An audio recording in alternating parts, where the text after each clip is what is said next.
I am Aimee and this is Franz. And thank you to the MetaNook team who made us feel so welcome, with the lovely little bag and everything. I already slapped the sticker on my laptop. And together we hope to go through a little bit of a journey from looking very fatalistic at some big problems that are afflicting the world at the moment and what we can do to alleviate a little bit the problem. I want to pass on the microphone to Franz because he would like to talk about his mask. Yeah, only to take some questions away. I want to publish what we have to say, but I don't want to show my face and, to save my privacy. Okay. If you do have questions, I would ask you to please leave them to the end of the presentation, and then I promise we will answer as many as we can. Okay, so let's do this. Okay. The problem. I've chosen this picture because it was pretty scary. It shows it's from Data-Driven Yale, and they do a project and they map, basically they have a pollution map that maps fine particulates and nitrogen dioxide. I only picked it not because I want to talk about pollution per se, but we feel that many people feel concerned about these big problems such as pollution, the degradation of our environment, and all the mental health issues that apparently we now suffer from. And we feel so overwhelmed by them, individually and as a people. And yet, despite our collective feeling, even though it's individual, we still feel that we don't make enough change. And so this is our starting point, the feeling of being overwhelmed and not being able to change the world, and how we can move on from this. So, we want to combine permaculture and hackerculture, but first of all, what is permaculture? For many people, I don't know, how many of you have heard of permaculture before today? Okay, a few, yes. For those of you who haven't heard about it, maybe you have in passing heard about it. For most people, this is to do with organic farming. But actually, permaculture is a lot more than this. It comes with three big ethics. One is care for the earth, so not only conservation of our earth, but also regeneration. Taking care of the people, the need for companionship and collaborative efforts to affect change, and the fair share. So this is our starting point for every problem and every challenge. We ask ourselves, does this take care of the earth? How does it affect the people? And am I taking a fair share? Okay, so modern gardening, you can see on the flower here, it has quite a few topics on it. So it affects how we build our structures. So if I was to build a house today and I would go back to those ethics and I would ask myself, how does my house affect the planet? What kind of materials am I using to build it? What kind of insulation? When it degrades, what happens to those materials? Is it going to pollute the planet? What about my heating system? How is my electricity being generated? Is it south-facing? It's quite important, to be in the sun.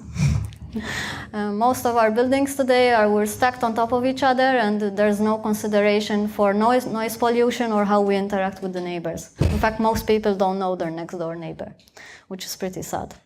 It affects, so this is only one topic. We'll move on to the next. We have tools and technology. Are our tools and technology repairable, durable? Are they proprietary? Can we improve them without actually breaking any law? And then there's education and culture. Are we teaching our children good principles, Are we teaching these ethics? Do we want them to actually improve the world, or are we just perpetuating the same cycle we're doing now? Then we have health and spiritual well-being. We want medicine that is people-friendly, so, not the stuff that makes you addicted or makes you worse than what you started before. And physical and mental well-being is a priority. The interpretation of spirituality is often also religious for some people. Just to clarify that we are not. We are neither too spiritual nor religious. Finance and economics. We believe in ethical income. we try to make ethical purchases, and we try to do ethical money management. We also do a lot of trading for services so we trade our services for other services or for goods and products that we need within our community. Land tenure, how the land is managed, what is it used for, acceptable behavior in our community and what is not acceptable, and also how we manage the project. And then we have the last one, I think, finance and economics. I've already done that. Oh, that's it. Okay. Right. Okay, so, yes, living the permaculture way. Exciting stuff. Some easy choices. So we started with this cohabitation project, which was pretty interesting. You start with a house and a group of people who more or less don't know each other, or they know each other but they've never lived together, and we have to make choices. And of course you have to make everyday choices, like, okay, who does the shopping and who does the laundry? I can tell you, in a house full of people, this is a bloody nightmare. Number one choice, very easy, using eco-friendly cleaning products. It might sound pretty simple, but actually our water comes from the ground and it goes back to the ground. In our house, this is simple, it's a closed circuit. So we really was an easy choice. It was a no-brainer, right? You switch to ecological cleaning products. This was easy. Many individual choices make collective change. So what would happen if we actually all switch to eco-friendly products? In systems where in the city, for example, everything goes in the same pipes and everything goes in the same environment, and there's liters and liters of toxic cleaning products going into our water streams and our water systems and ultimately in the sea. So what seems like a no-brainer is actually quite hard for people to do, and they still go for the fancy packaging that has stars and bears and shiny things and artificial what is it? Artificial scents, which is all toxic. Okay, next. So permaculture in practice, we also do no-till gardening, which means we don't turn the topsoil. We don't use heavy machinery to do this. We do mostly all of our gardening ourselves by hand. We don't use chemicals and we don't have antibiotics. And you must be thinking, why would people put antibiotics in the soil? Yes, that's a good question. Our neighbors, and this is just an example, they get free dung from horse manure basically, to put on their plants. And they never thought to ask, are these horses given antibiotics? The antibiotics goes from the horse into the dung and then into your soil, and then you eat it. And actually this is very common practice in the industry to do this. And I've had to say to the neighbors, actually, are these horses given antibiotics? And they looked at me like I was like, what? It was crazy. Is it taking it too far, for example? But no, I believe not. I don't want to eat antibiotics. The next good practice that we do is we have a compost toilet. It might come as a bit of a shock to people, but we produce human manure. So we separate the liquids from the solids. The urine is diluted with water, 1 to 10, and you can water the trees with it, and this is very good for the trees. So it does not go into a black water treatment, because it doesn't need to. And it's recycled in our garden, and our garden gives us some fruit that we can all enjoy. From the fruit we make jam, we make juice, and what's left we give to the chickens. So again, very close loop. The solids, after 1 year of being closed, it's safe to use on the trees and on the hardier vegetables. Okay, now I hand over to Franz. So, how do we combine that with hackerculture? So actually, what is hackerculture first? I mean, some of you already know. But to the locals, our neighbors, they ask us, do you break into systems? Do you steal identities? And so, what is actually a hacker? And Hackers solve problems and build things. They believe in freedom and voluntary mutual help. So the world is full of fascinating problems that wanted to be solved. So when we, for example, think at the second slide with a pollution problem, then this problem looks overwhelming. So what we want to do is break these problems down so that we can handle them. So, for example... So hackers have a very good, interesting job in our house and also in the project in general. We have to tackle very hard choices like we did before. You know, the detergent is an easy choice, the compost was an easy choice, but what about the harder choices? One of the harder choices is food. And here's a picture of our lovely picnic, actually the last autumn picnic that we did. And in the picture you can see some of the stuff that we produce and some of the stuff that we don't. So we have homemade apple juice, homemade jam, homegrown cucumbers, homemade bread, but we don't grow wheat, so we have to buy the flour. But it also has, can you see there, plastic packaging. That's for cheese. We can't produce cheese. Although, yeah, not yet, Franz says. That will be the next big project. Where are you going to put that cow? That's a discussion for next time. Yes, so food choices. What about the stuff that we cannot produce? So let's accept the fact that we will probably never have enough land to grow wheat, to produce flour. So what flour choices are we making? You know, where does this flour come from? If I can't find flour in a 50-kilometer radius that is organic, do I then buy non-organic because it's local? Good question. Your answer is as good as mine. Can we afford organic and fair trade? Is it possible to find both? Because with some stuff it's not possible. Should we support local, even if it's not organic? And here is one good example. So one of our neighbors, he's called Frank. He grows apples and potatoes. That's on an industrial scale. And when I first met him, he was very enthusiastic to practice his English, and he wanted to tell me all about what he does. And he told me, oh, I'm a farmer. And I'm like, yes, what kind of farmer are you? Do you grow organic stuff? And he was so dismayed and disappointed. He said, oh, everyone always asks me this. And when I tell them I am not an organic farmer, they're like all judgmental. But actually, most people can't afford to buy organic. He has a good point. So our local farmer, which we want to support and we're friends with, cannot afford to grow organically. Or that's what he's saying anyway. So that is a problem. It's not only his problem, it's mine. Because if I want to buy potatoes that are organic, then I have to have them trucked from somewhere else. Is it good to offset this? So, is the pollution from the truck and the plastic packaging, the price to the environment, is it bigger than eating the stuff from Frank?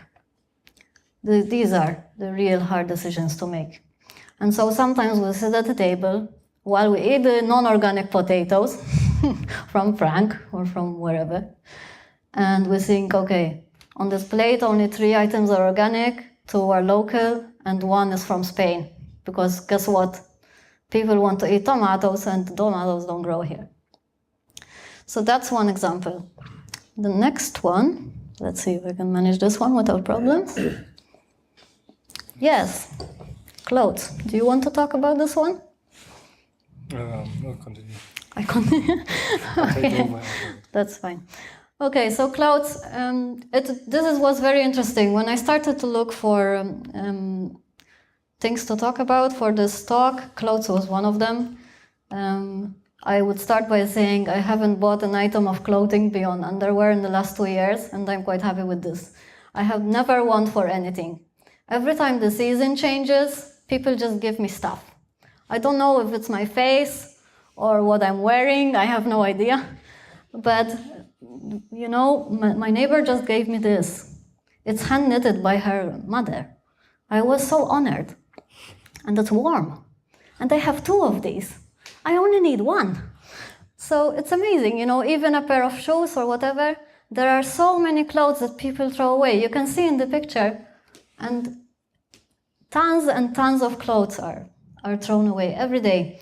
There is a project by the European Union called the European Clothing Action Plan, which is a bit of a funny stuff, to be honest. And they started and they want to divert 90,000 tons of textiles away from the landfill by 2019. Just to be clear, these are European landfills. This is the fast fashion industry. They're shipping stuff all over the world to land it here, and then we fill our landfills with it. And it's all microplastics and polyester. This is all toxic.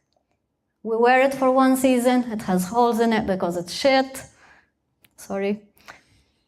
And then it ends up in the landfill. They would like to take it away from the landfill, but what about not buying it in the first place or reusing it? We will talk a little bit later about events that we can do this. One of the events that we organize is a free market, and this is where people bring the stuff that they no longer want, and they're able to find other stuff that people don't want, and then they take more stuff they didn't want home. Because it makes them feel good. It's like shopping, but with no money. It's great. The next one is equipment. And this is a real hard one for hackers. Oh, sorry. I missed the picture. It will appear magically. Yes. Okay, so you can see a nice, really nice picture. The top one is all new, shiny, brand new stuff with Windows logo in it. Ooh. And then the bottom is a picture of what happens to the tech after we're done with it. And actually some people are really keen on upgrading their tech. So, you know, we always want the bigger monitor, we always want the newer laptop and the iPhone 6 or whatever number we're at the moment. And all this stuff ends up in landfills. Very little of it is reused, which is pretty sad. But you go tell the hackers not to buy the LEDs from China. It is a very hard conversation. We need more LEDs. No, we don't. Where do they come from? Who made them? Are they paying their wages, fair wages for them? Can they be recycled? You know how hard it is to tell someone they can't get the next toy? But they blink. I don't give a shit if they blink. This is the kind of conversation we lightheartedly have on a Friday. And yes, this really sometimes can be very difficult. And yeah, it's lots of fun. So these are some of the hard questions that we face. Okay. So no problem should ever be solved twice. That means basically we have to spread our knowledge, we have to make open data public, we have to advocate for open data solutions, and yes, we have to spread our knowledge so that other people can work on it. Knowledge is power, so we have to... No. What? Ah, sorry, I misclicked. Yeah, so we have to spread it, open source and open knowledge. So some projects that are worth mentioning here are open source ecology, which builds machines for agriculture, is it only agriculture? Industrial machines. And yeah, with open plans and open source and under the commercial cost that we have. And FarmOS, which we want to use, not fully implemented yet in our processes, but you can log and manage your whole farm equipment there. So it means what crop did you get, what did you put in your beds. You can log that. How many eggs did the chickens produce, and what did you do to the chickens in that year? Next year we can evaluate what's happening, and this can be published so other people can also see what's happening.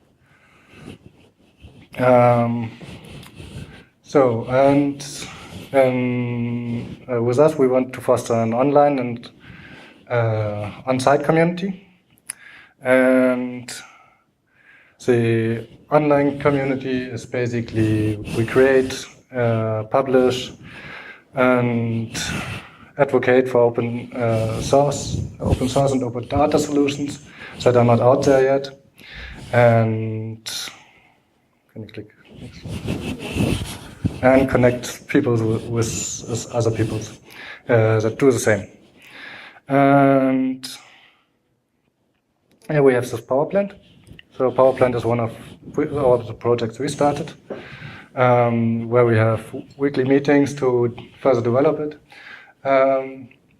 It's basically a companion planner that helps you planning which crops fit good together, like companion planting.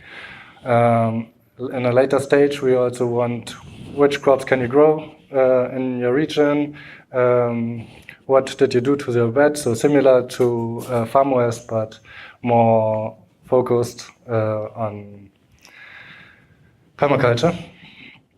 And yeah, so we have weekly meetings. So at the moment we are 5 people who meet regularly. So we don't have too much time to spend on it because other stuff is also there that has to be faced. So we slowly progressing. If somebody wants to join, it's a project on Node.js and React, and yeah, we have a lot of specifications. We have some mock-ups. So it only has to be coded down, basically. For example, at the moment, one side project of this is hardiness zones. So this tells you which climate zones there are, and there's now a nice interface where you can get the hardiness of your region, hardiness zone of your region. The hardiness zone tells you which plant works there. There's directories out there and tell you this plant works in this hardiness zone. And like tomatoes, for example. Like tomatoes. For example, tomatoes, yeah. Work good in Spain, but have difficulties in Brandenburg, Germany, for example. And yeah, basically this mapping, we at the moment scraping content together and making a nice interface so we can tell people later, hey, grow your tomatoes here with that conditions, or grow, better would be to grow carrots. Yeah, we applied last year for Google Summer of Code, but we got denied because of too many applicants. We tried it this year again. And yeah, we tried to organize a hackathon on the Congress, on the Chaos Communication Congress. And hopefully that goes easy now. I would like to show you a small demo. Basically, we're at the stage where you can pick from a small database at the moment. We still want to improve it. Whatever plants you want. And then we tell you which combinations work good together. And then we create bets from that. Okay, I didn't delete it on my computer, everything, so I can start it again. Yeah. So, again. So. Broccoli. Everyone loves broccoli. Everyone loves tomatoes. Tomatoes, sure. Any more favorite vegetables, anybody? Horseradish. No one likes that. Beans. So, yeah, basically we have different beds. Even the other plants don't like it, look. And yeah, so and you can edit it, and we can also change the beds, and that at the moment the stage we can show. I mean, we have also some locations implemented, but yeah. So one interesting story about this, how this started. When I first moved over to Germany, I didn't know anything about the German climate. I'm from Malta. Malta's in the Mediterranean. We grow things all year round. I don't need to check when things grow. We just plant them, they come. And so I was pretty confused about, like, why do I need to, what, frost? What's frost? Why do I need to cover? So it was a huge learning curve. And not only this, I now had to plan every single detail in advance. So when exactly I have to plant something, if it's frost hardy or not, should I start it in the greenhouse? Planning the garden and to try and have sufficient food for the people who live with us this is a very difficult job, and it took hours and hours. And I said to Franz, listen, I can't do this manually. Jules, please do something about it. So we sat down, we wrote product specifications. This took also many hours and heated debates as to where is my Mediterranean climate greenhouse going to come. This was not on the power plant list, sadly. But I wanted to have so much detail on it. So at the moment, it gives you like a dating app for plants. This is what it does. It takes them out on a spin. Horseradish is so low poly, so he's all right. And and this is the result at the moment. We would like it to have, for example, I would like to know the stuff that grows well together in my sandy soil part of the garden, in the boggy part of the garden, in the shady part, in the sunny part, in my greenhouse. And I want to know by climate what I can grow really easily instead of having to go trawling through the internet trying to find this. Or asking my neighbors. This is also a good thing, you know, I can ask my neighbors and learn.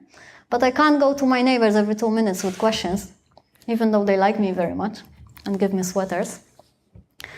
And so this is how it started.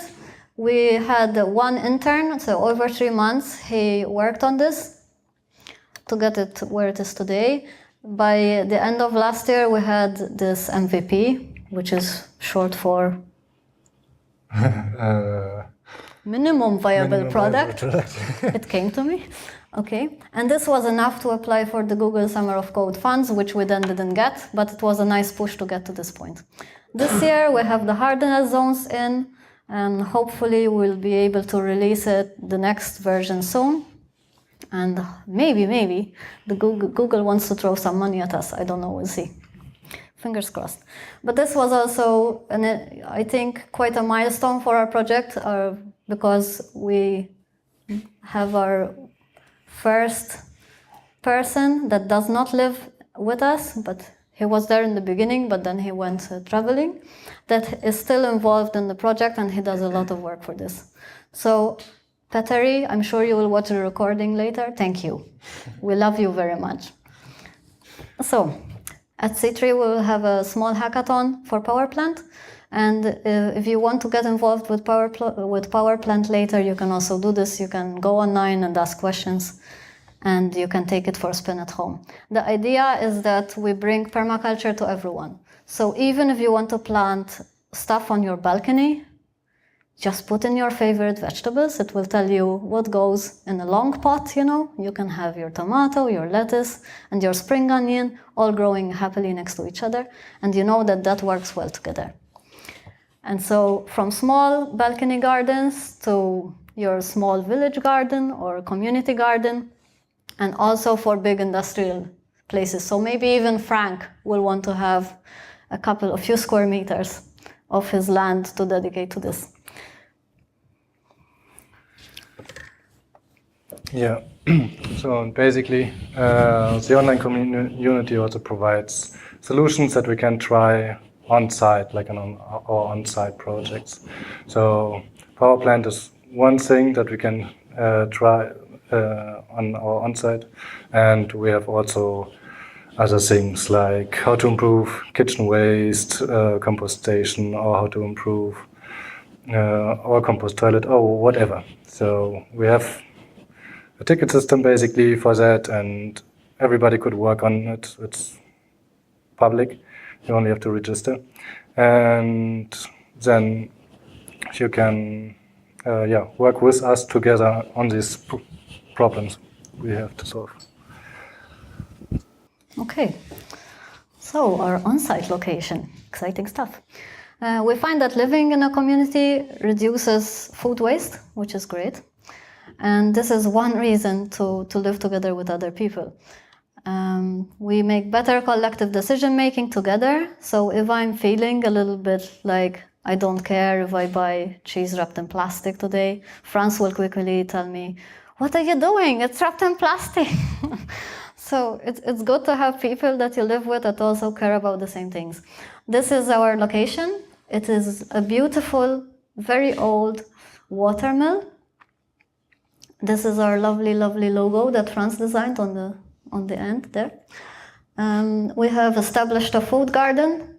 I think this is it will be our third year with it. We have harvested, since we started logging our harvest, 430 kilos of food. I can tell you about 200 of those are pumpkins.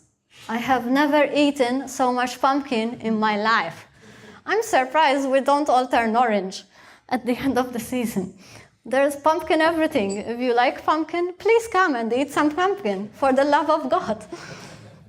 Also cucumbers. They grow so well.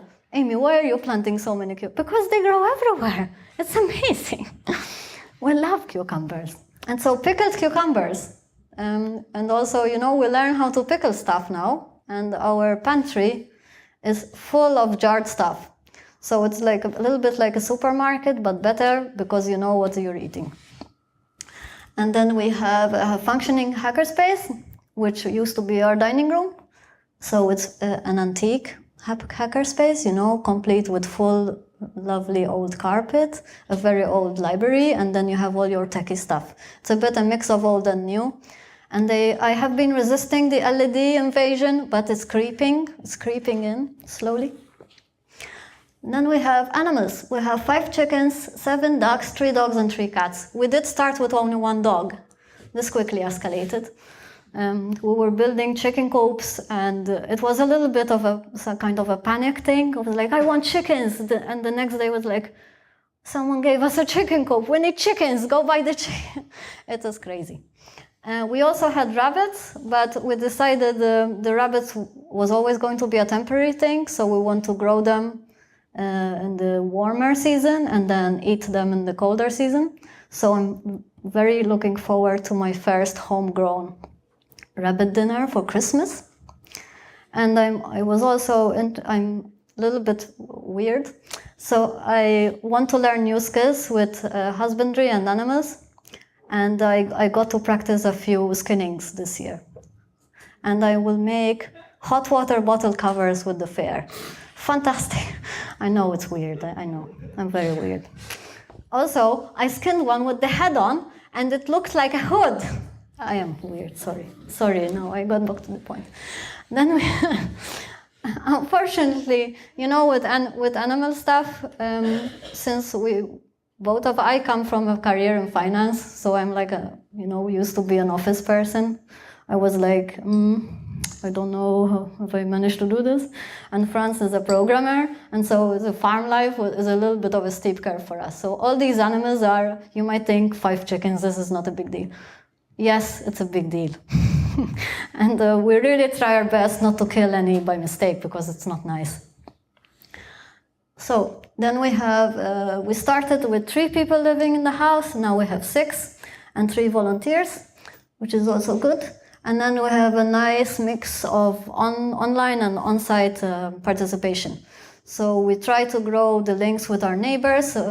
Before we arrived, Franz's father was living on the property.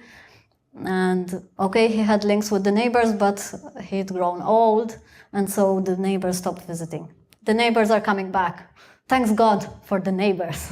If you want some heavy equipment, or you want a trailer, or you want a carpenter or a plumber or an electrician, you have to know the neighbors. This is quite a remote area, and without that connection, you don't make it. And so it's nice to have them. And we also have our lovely visitors, mostly from Berlin. So they come for weekend trips.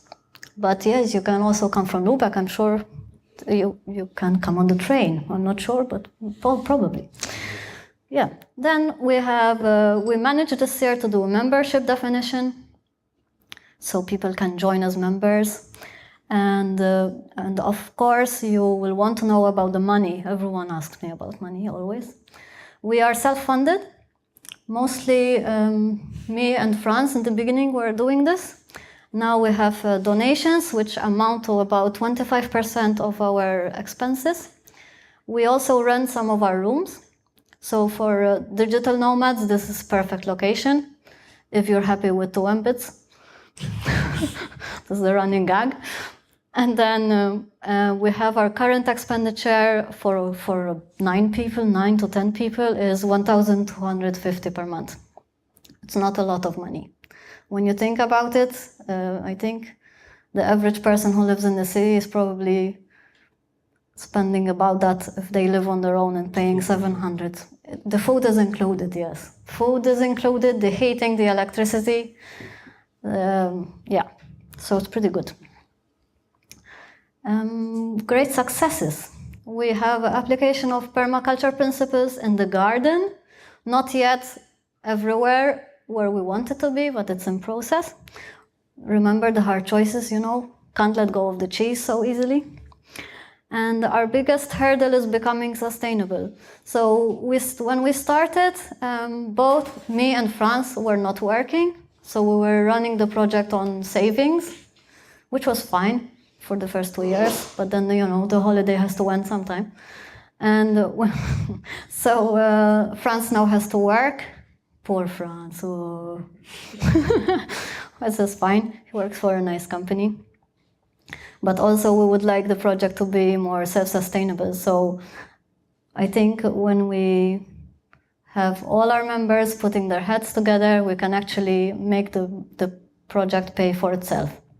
So that's where we're trying to get to. Work in progress, we're setting up an association so we can apply for EU funding. We want to have more research into what funding is available because the Deutsche government, they want to repopulate the countryside. Yay! And so we want to hop onto that train, give us some money. And of course we work on power plant because we love power plant. And yes, just to go back to the spirituality, in case there's any misunderstanding, we are not spiritual nor religious. We've had a few gurus who wanted to come, which were disappointed about how non-religious we are. Just to throw it in there. Okay, the next slide is very exciting. Yay! Picture. Look at that cat. How can you not love the cat? We had kittens. They were so cute. You couldn't stop oohing at them. Like, oh, Franz, we can't give them away. So he only wanted to keep one, but we ended up with 2. So we have now 3 cats. They're called Jaguar, Luna, and Apache. Blank. Apache. Unfortunately, they're flea-ridden at the moment, so no one wants to cuddle them. They're very cute, but you don't want to touch them in case you got the fleas. And then we have a picture of our nice hackerspace with someone soldiering there. I think it's Martin. We have chickens and ducks all wanting to be fed. We have our lovely rabbits, which are now dinner. And then we have our lovely bakery. So this picture in the middle, we have a stone oven bakery house. Fantastic pizza. You have to come. It's amazing. We play games, we have music, we have events. The bakery is a popular event venue. Also, it's available for the local people from the next village to come and have their little picnics and whatever. So they only have to ask and we open the door and they can have it. And we grow tomatoes, There you go. We have some tomatoes, not only in Spain. This year wasn't so bad. We also had lots of jam, green tomato jam, because, the season is short, then you have to harvest everything. And we make all our bread home-baked. So, not homegrown, but home-baked. So this is a good middle ground. Did you want to cover anything else? It's fine. That's fine, he says. Okay. No pictures of dogs? Oh, that's a good one. I didn't think about it. But I can describe them. You're gonna love this. Okay, imagine, look at me, right? I'm fairly short. Our biggest dog is a Podolansky, a huge thing. Looks like a polar bear. So imagine me, but him. He's white and fluffy and huge.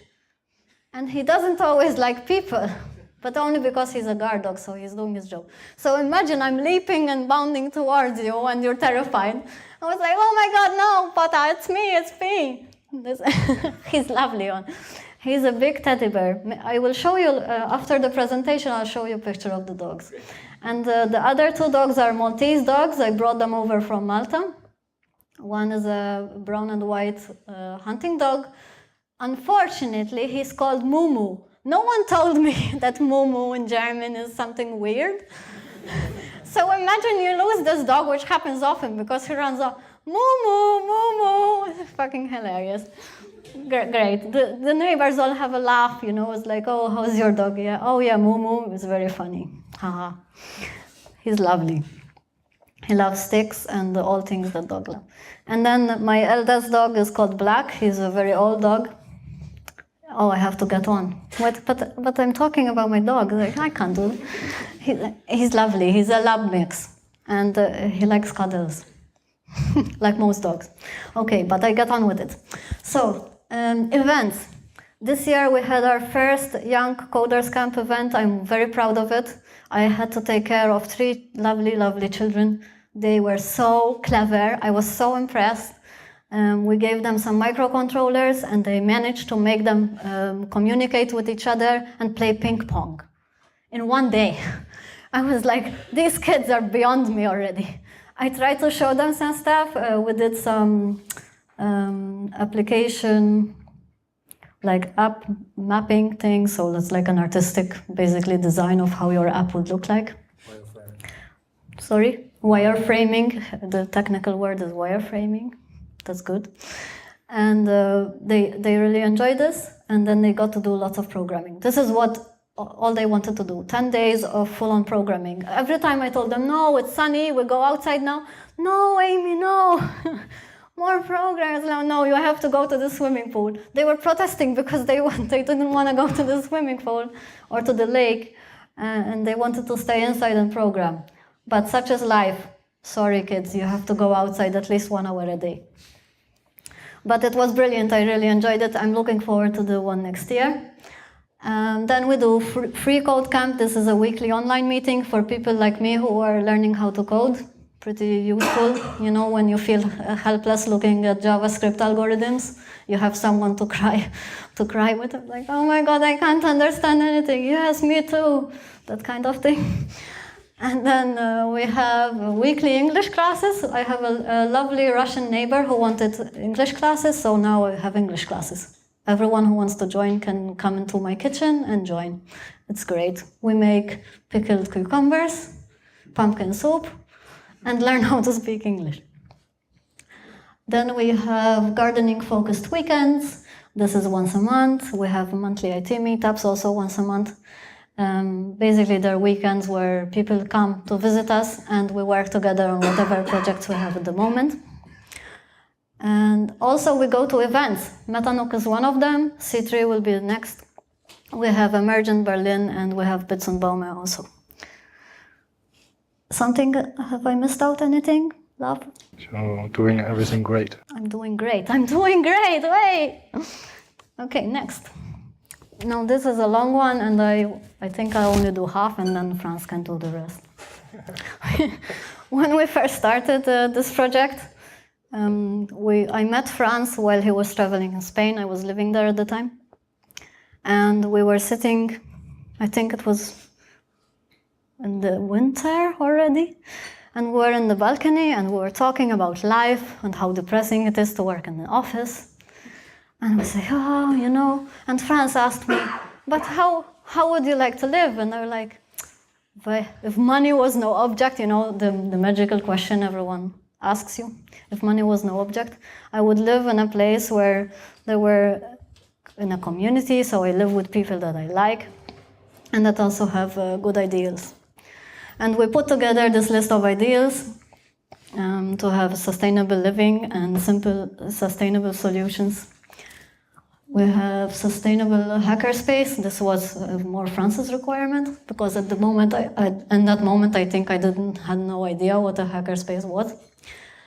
We want to reduce poverty, connect with people. We want to have an inclusive community so people feel welcome no matter where they come from. We want to focus on education, art and culture, and most of all, democracy. So in our small community, because we're all people, not because we all come from different places, let's face it, because we're all people, we're all very opinionated, starting from me. I'm very also stubborn sometimes. And so to make good decisions, you have to sit down and really say, okay, this is my decision, And then people can ask you, but why do you feel like this? And then you really have to look inside you and like, okay, why am I so opposed to having LEDs in the hackerspace? What is it about these LEDs?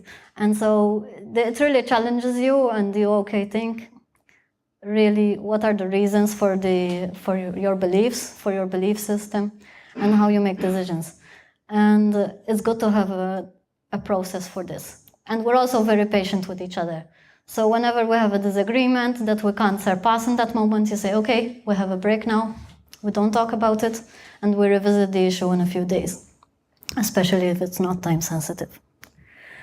Okay, so that's for our ideals. And then you can all start Eco Hacker Farm project. Isn't this fantastic? I'm sure you're all inspired by now to start your own. And we provide you with assistance and access to our project management system. It's amazing. It's called Redmine. Maybe some people will be familiar with it. And also you get a share of funding depending on the proposed project. So at the moment, all the funding for Eco Hacker Farm, because Eco Hacker Farm is an umbrella organization, it's divided between the projects that we have. Eco Hacker Farm itself only has a hosting fees, because for our infrastructure, it doesn't really have any expenses. The bigger expenses are the on-site project, because even power plant has little to no expense, because everything is run by volunteers. And so if you have a great idea, you can think about this when you go home, and you can start an online community. If you have no space in your spare bedroom, with no physical location, it's still possible. Or you can come on site to join us, or you can start your own on-site project. So a world of possibilities. Also, we interconnect these projects. So if you want to work on power plant, for example, we have a pot for power plant, and that can pay the normal renting fees, the normal day-to-day fees. We would have on the location, so you could visit one of our locations, and the location gets money from power plant, basically. So we have a little bit money for that, if people want to stay with us and work on power plant.